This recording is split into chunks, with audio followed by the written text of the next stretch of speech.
ទៅផ្សារទិញសាច់បន្លែច្រើនម្ដងអ្នកស្រុកសួរឡើងពេញផ្សារទិញធ្វើអីច្រើនម្ល៉េះមានកម្មវិធីអីនៅផ្ទះមែនខ្ញុំឆ្លើយតាំងពីដើមផ្សារដល់ចុងផ្សារ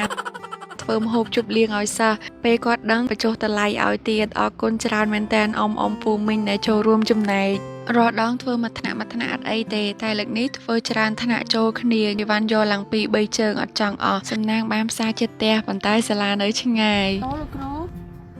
មកជួយយកអីវ៉ាន់ខ្ញុំផងអីវ៉ាន់ច្រើនយកទៅអត់អស់ខលរកជំនួយតាមទូរស័ព្ទដៃ Redmi 15C សំឡេងច្បាស់ល្អមែនទែនអាចបង្កើនកម្រិតសំឡេងដល់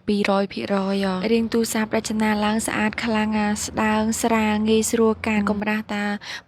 7.99 មីលីម៉ែត្រទេប្រព័ន្ធកាមេរ៉ាភ្លោះបំពាក់ lens ទំហំ50 megapixel ពេលយើងថតទាញពន្លឺមកបានច្បាស់ល្អដោយធម្មជាតិចឹងទំហំអេក្រង់ក៏ធំដែរ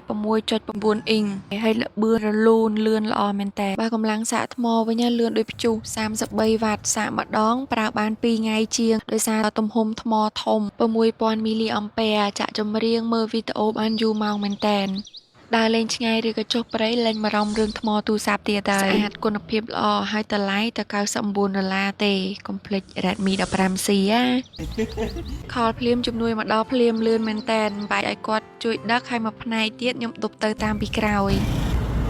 ទៅដល់មានកូនសិស្សចាំជួយស្រេចពួកគាត់ក៏ជាអតីតសិស្សខ្ញុំដែរធ្លាប់ឆ្លងកាត់ថ្នាក់ទី3មកជាមួយគ្នាតែឥឡូវគាត់ថ្នាក់ទី4ទី5អស់ហើយកូនសិស្សផ្នែកបន្លែលោកគ្រូអ្នកគ្រូនឹងចង់ភៅផ្នែកសាច់ម្ហូបនេះក៏ចេញពីគំនិតសិស្សដែរពីដំបូងសួរគាត់ថាជប់លៀងចង់ឆ្នាំចង់ហូបអីគេពួកគាត់ស្រុះគ្នាថាសាឡការីនំប៉័ងគ្រូក៏បំពេញបំណងការងារច្រើនក៏មកទៅបានក្មេងៗជួយអត់ដឹងខាងកាលណាហើយទេម្នាក់សួររកតែការងារធ្វើ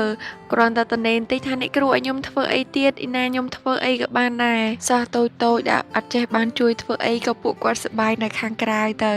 កូនសិស្សខ្ញុំខ្លាចគ្រូក្តៅសុំគ្រូធ្វើជំនួសវិញទ្រាំតែបានសឡមួយឆ្នាំងទឹកភ្នែកម្នាក់ហូរចង់ខ្លាចជាទឹកសឡហើយ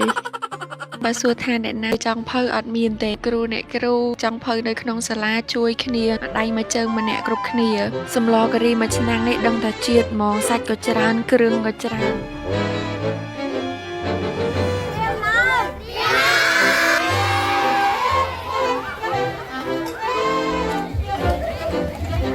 គ្រាន់តែដល់ម៉ោងញ៉ាំម្នាក់រត់ស្រូចូលទៅកាន់រោងបាយខ្លាចអស់កន្លែងអង្គុយ